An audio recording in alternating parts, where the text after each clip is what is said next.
RRB NTPC exam ঝাড়খণ্ডের ধানবাদে পড়েছে। কিভাবে যাবে অলরেডি একটি ভিডিওতে জানিয়েছি, চাইলে দেখতে পারো। ধানবাদ স্টেশনটি সত্যিই খুব সুন্দর।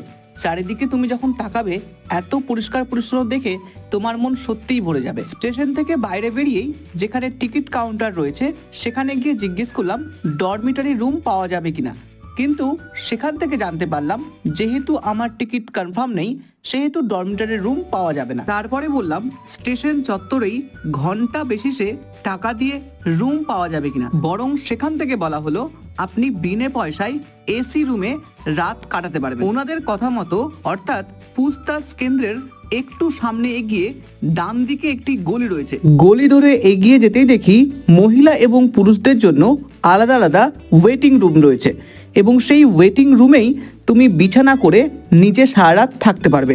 থাকার জন্য একটিও পয়সা লাগবে না।